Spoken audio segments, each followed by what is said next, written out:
Now at McDonald's, Monopoly is more than a game. You can play it for real. A massive conspiracy took place. In 1995, there were hordes of customers, and they'd do anything for that last $1 million game piece. But none of these customers were ever going to find this prize, because Father Christmas had other plans for this ticket, and he was going to be delivering it to a winner that deserved it much, much greater. If your general opinion of mankind is running kind of low this holiday season, here's a story that might make you feel much, much better about the human race. Hey, here's a man who looks like he has something to say. Are we all set, Ronnie? Well, that. Oh, hey, careful. Looks like he's got flubber shoes on too today. A wonderful anonymous donor mailed a Monopoly game piece of $1 million. December 7th, 1995, St. Jude's Children's Research Hospital receives a very unusual gift. Somebody won a $1 million Monopoly game at McDonald's, and God bless him, decided to send that money to the children of St. Jude. But this donation was part of a much bigger conspiracy, so we'll come back to it later. If you played the popular McDonald's Monopoly game and thought you'd never win the top prize, you may have been right. From 1989 to 2001, no matter how many tickets you collected, your chance of winning the grand prize was exactly zero. Many of the winners were from the same family or were closely related. There were millions of dollars stolen in one of the greatest heists involving fast food, fraud, and a game that was rigged from the start. Fast food and fraud, the FBI today. FBI! Authorities arrested a Texas man who just claimed the $1 million prize. Thanks, McDonald. George Chandler have just won $1 million. Thanks a million, McDonald. And says the FBI today, they were rigged. We want those involved in this type of corruption to know that breaking the law is not a game. Odds of finding the winning piece were 1 in more than 206 million. Odds of someone giving it away, heaven only knows.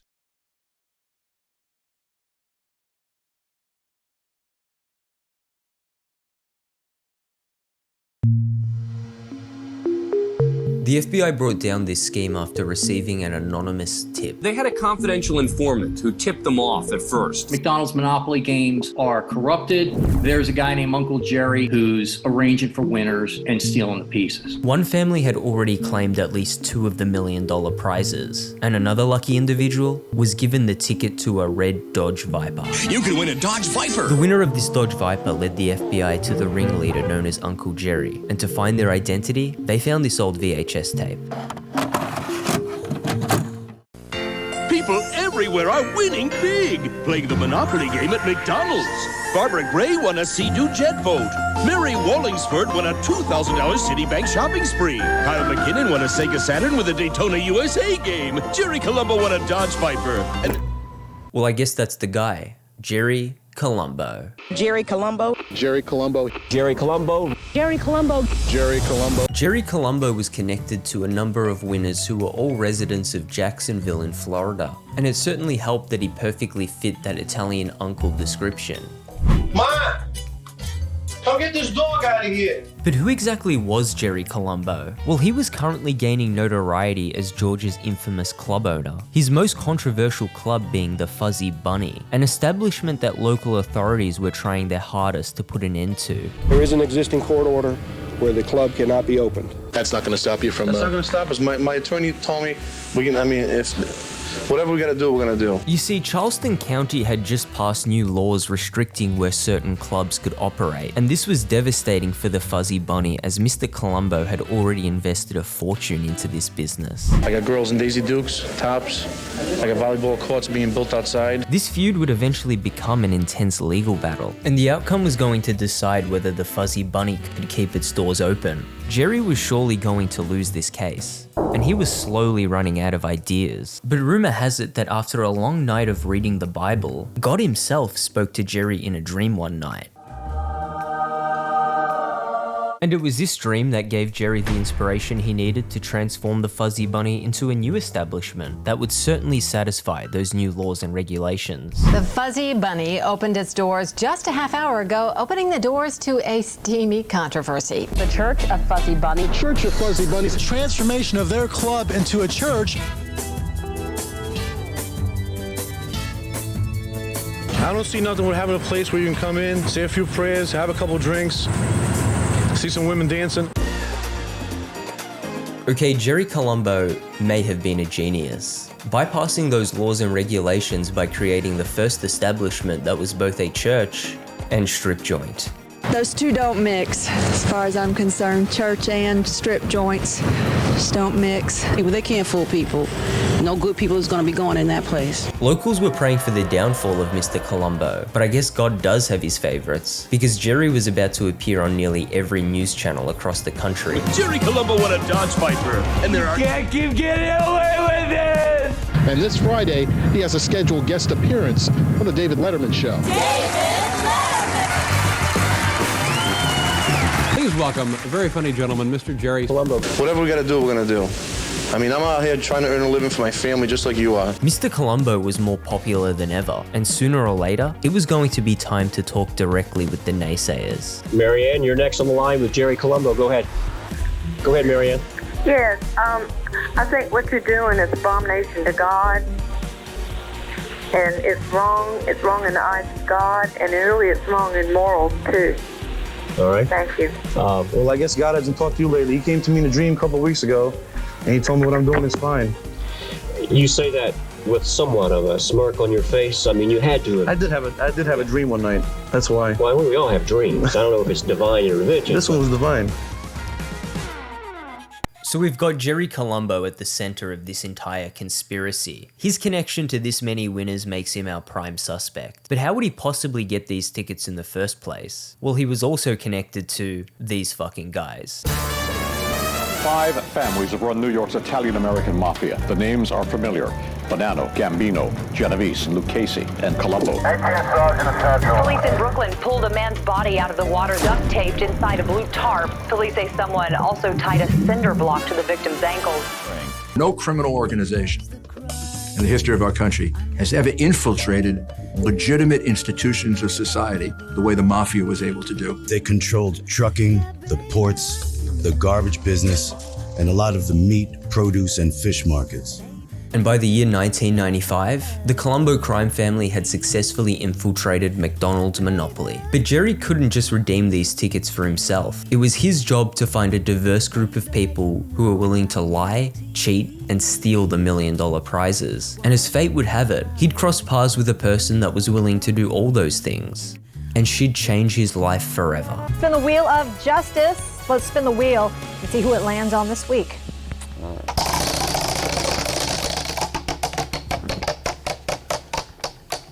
Looks like we're going to come up on Ms. Colombo. She's been on the wheel a couple of weeks. Robin's mission in life was money. She wanted the world, and Jerry gave it to her. She was like a queen around the casino, and she quickly became accustomed to a life of luxury jewelry with a side of organized crime. Eventually, Robin also became involved in the McDonald's Monopoly scheme. Robin Lisa Colombo took part in a nationwide scheme to steal the game winnings. And when unimaginable wealth and material possessions weren't enough for her, there was only one last thing left to give. Baby, you know I'm guilty. The Colombo crime family is very well known. And what was it like to be married to Jerry? A roller coaster. It was a roller coaster ride. I was having a long distance relationship with a federal agent who was not that fun. And Jerry was fun. So I chose him. This case is closed. How many game pieces do you think that your husband helped distribute? Quite a bit. At least a dozen.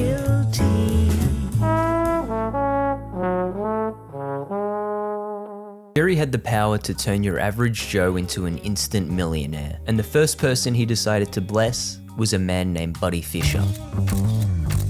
Buddy Fisher was no stranger to Jerry Colombo. He was in fact the father of Robin. Jerry approached my father, who actually claimed the prizes. So Jerry approaches Buddy and tells him to cash in the winning ticket without doing any commercials or interviews. a proposition that Buddy was more than happy to agree to.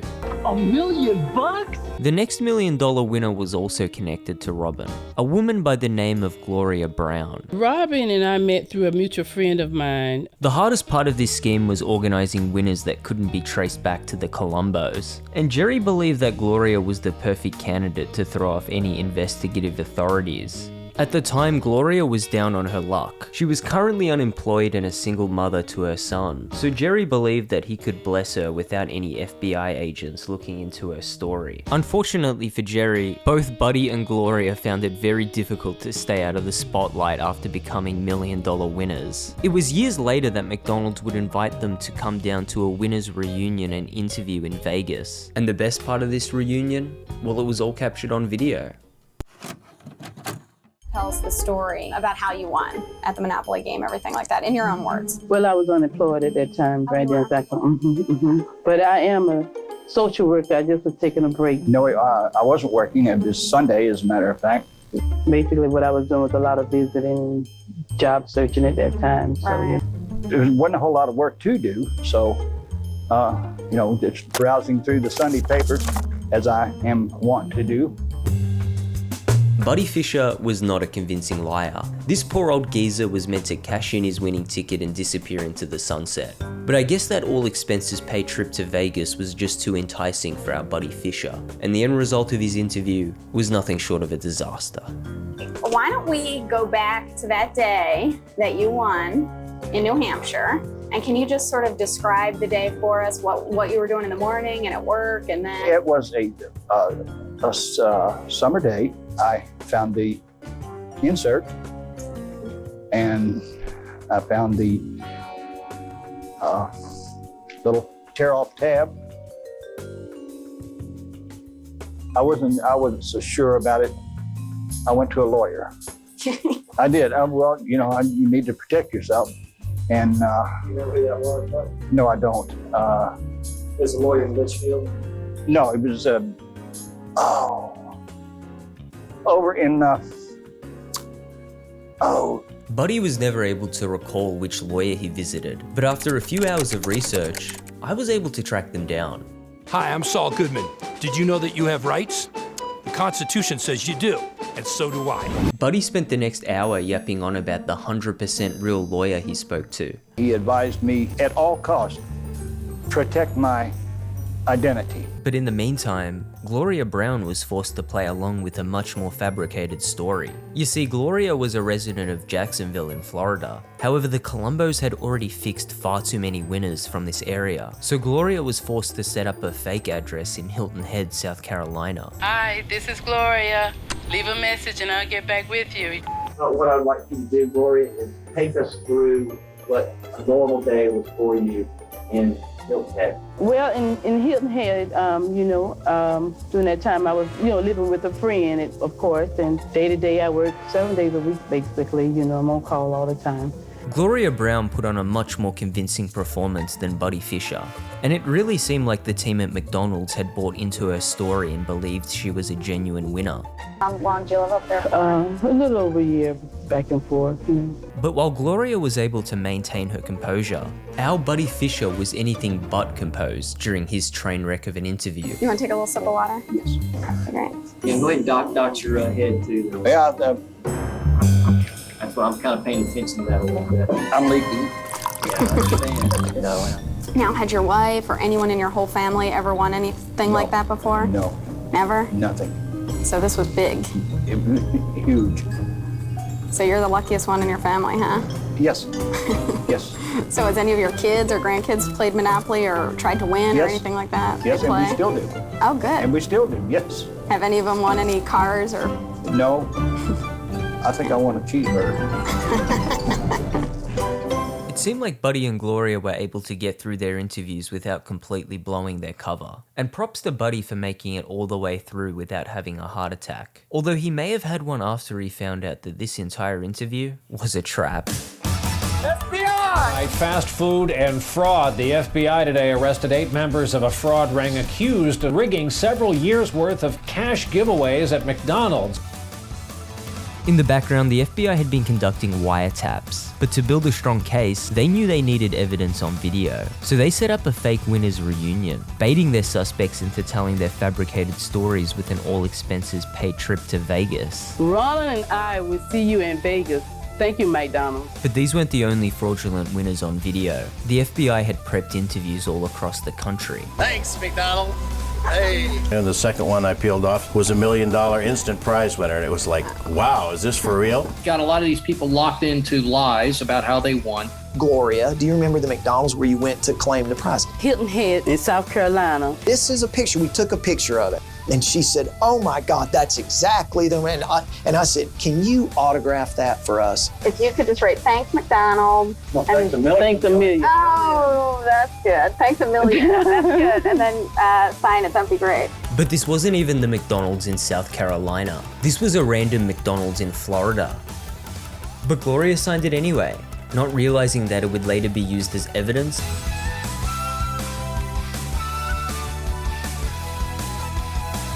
That's perfect. Thank you so much. Now, what I want you to do is take us through I got my $1 million and I took it to this McDonald's in Hilton Head, South Carolina. Thanks a million, McDonald's. Okay, look right in the camera and say that, okay? Thanks a million, McDonald's. See, she's a pro. She's good.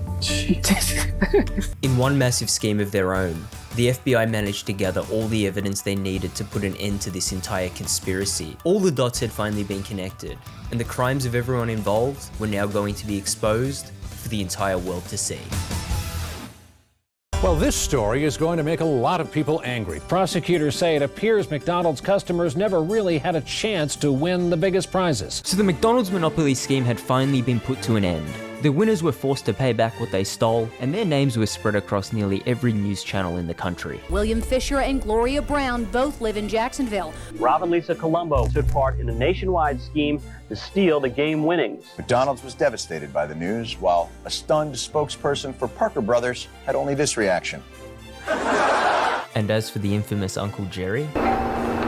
He was not at his Lawrenceville home today. The man neighbors here have jokingly nicknamed. Called him the Hamburglar. The Hamburglar. The Hamburglar was inevitably handed a go-to-jail card, but it wasn't Jerry Colombo that was sent to prison for defrauding the McDonald's Corporation. The Hamburglar is very clever and very sneaky. We found out that there was another Jerry involved in this, named Jerry Jacobson.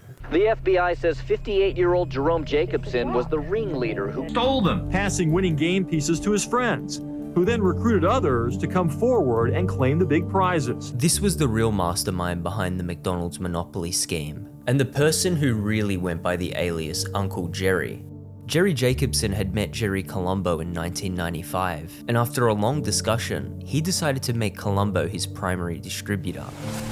What did you think when your Jerry Colombo, first mentioned this whole thing to you? Okay, he called me from New York and he told me that Uncle Dominic introduced him to this guy that was in charge of this thing. To him, this thing was a job. The deal went as follows. Jacobson would sell Colombo one of the $1 million pieces for an upfront payment of $50,000. Colombo would organize a third party to redeem the prize, and he'd collect about $500,000 over the next 20 years. A much better deal for Colombo, assuming he was able to stick around for the next 2 decades. Remember that first ticket Colombo claimed? Well, he never should have taken this ticket, and some believe his fate was sealed the moment he took the ticket to that red Dodge Viper. Jerry Colombo won a Dodge Viper, and there are...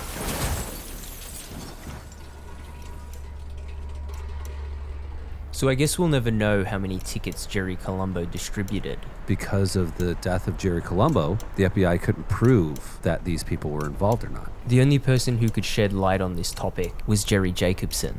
So this next part is his side of the conspiracy.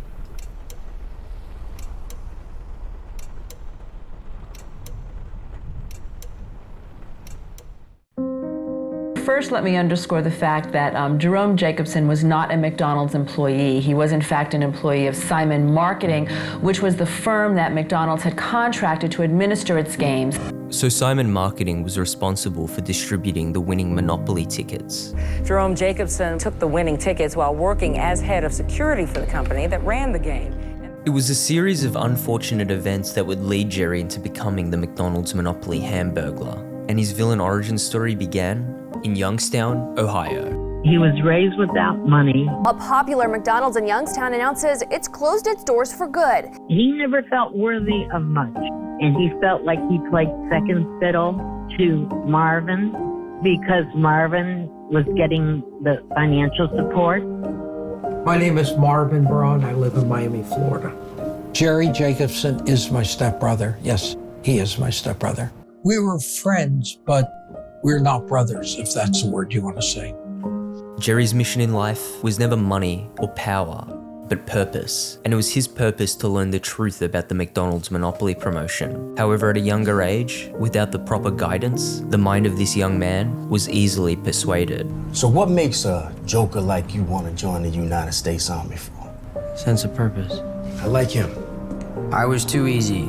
He knew he had me, and so by the next day I was sworn in. Against all enemies, foreign and domestic. But Jerry's days in the military had an expiration date. In fact, he never went on to complete his basic training. Jerry learned that he wasn't cut out for the military. However, it wasn't his aptitude or dedication, but a genetic condition in both of his feet that would eventually get him discharged. Platoons in total to complete more combat missions. I want to get the fuck out of here. But he wasn't robbing McDonald's just yet. All of these trials and tribulations would just make for a much better story, because eventually he'd find purpose at the Hollywood Police Department. Congratulations on passing the detective's exam and welcome to the Special Investigation Unit. In an alternate universe, Jerry may have gone on to have a fulfilling career in law enforcement. His dream of life was always becoming an FBI agent. Agent Stuckey, FBI. But we know that the Jerry from our universe was always going to become the McDonald's Monopoly Hamburglar, and his villain origin story would suddenly come into fruition when he was diagnosed with another devastating medical condition. I think he always wanted to be in law enforcement, and having the MS completely changed his life.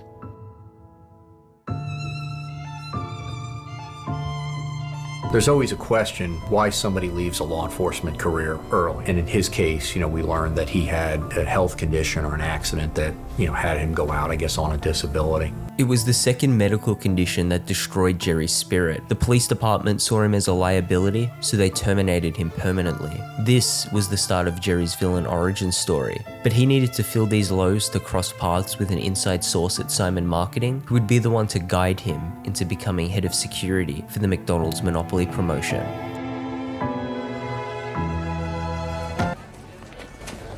Called your name like 10 times.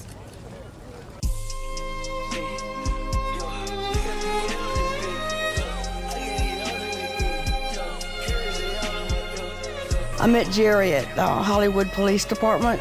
We both were on the same squad.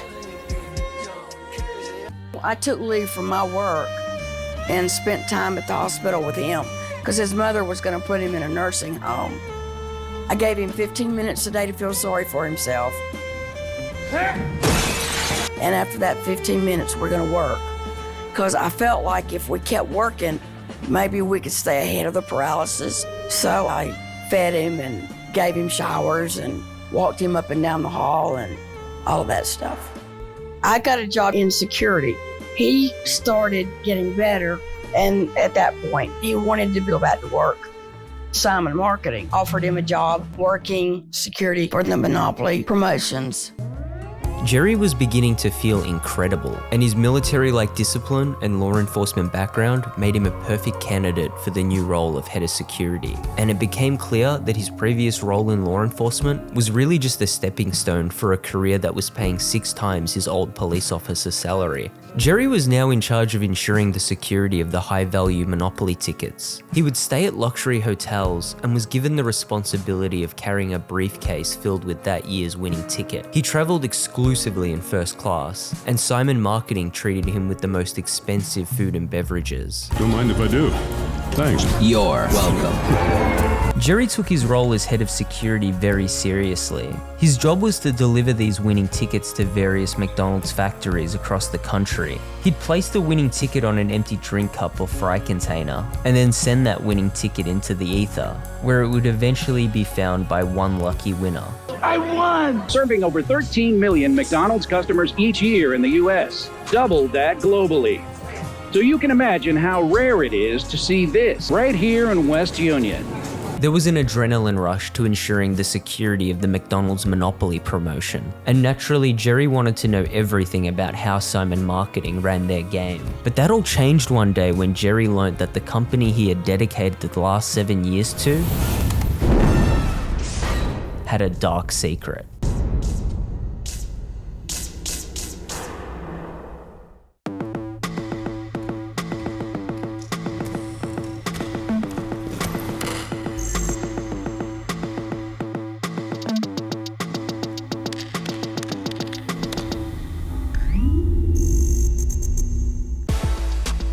Those factories that Jerry was taking the winning tickets to, Simon Marketing had them selected according to a random computerized draw. The Monopoly Promotion was being advertised to customers in both the United States and Canada, but Jerry was getting suspicious as he had never delivered any tickets to the Great White North. And that's when he learned that whenever a factory was selected in Canada, the Simon Marketing executives would simply rerun the program, ensuring that all winners would come from the US and terminating any chance Canadians had of winning the top prizes.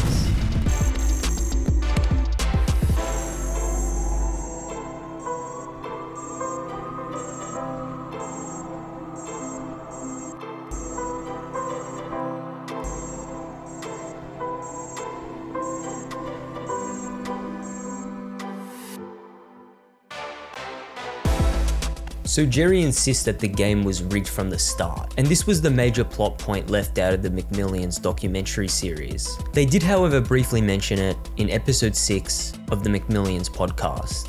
There was actually a lawsuit filed in Canada, really running with the idea that Jerry Jacobson was talking about with not allowing Canada to win. After this scandal was exposed to the public, lawfare broke out across the world, and McDonald's versus Simon Marketing became the most compelling lawsuit to date.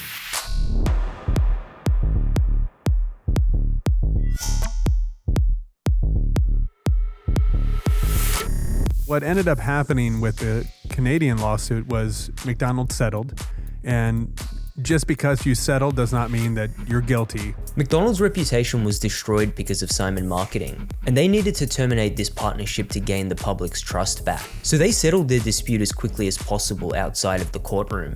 Because sometimes it costs you so much to just fight. Here's $5, just get your ass out of here. And after McDonald's and Simon Marketing settled their dispute, the Canada conspiracy was kept out of the news for over a decade. However, it resurfaced in 2018 with the original article that popularized this story. The author quotes Jerry saying that he knew what they were doing in Canada was wrong, and that he'd go on to steal documents proving this conspiracy. He also mentioned that these documents were given to the FBI, and many believe that this was the get out of jail free card that Jerry used to avoid spending the rest of his life behind bars.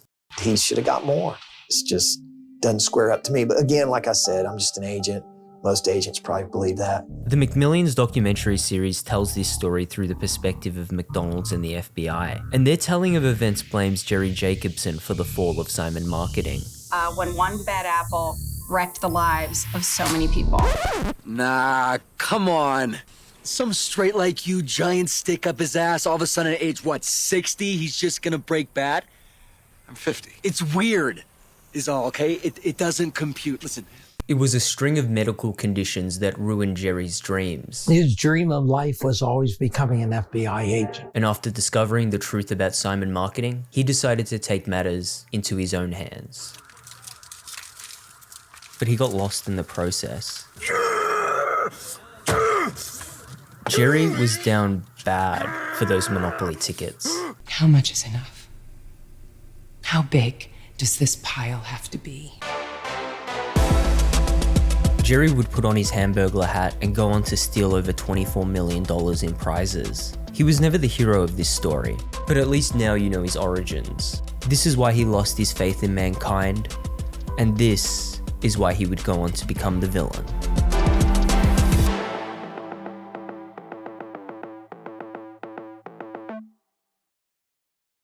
If your general opinion of mankind is running kind of low this holiday season, here's a story that might make you feel much, much better about the human race. St. Jude Children's Research Hospital in Memphis has received a very unusual gift. St. Jude Children's Research Hospital was created for kids. It's not a scary place. It's happy and hopeful. And everyone here is dedicated to finding cures and saving children's lives. A person won a game piece and mailed it to St. Jude's anonymously. This is a happy day. Woo-hoo! A wonderful anonymous donor. But purpose wasn't enough to pull this off on its own. So Jerry made a few friends and gave away another ticket. Jerry Colombo won a Dodge Viper. And whatever we gotta do, we're gonna do. I mean, I'm out here trying to earn a living for my family just like you are. Ms. Colombo, she's been on the wheel a couple of weeks.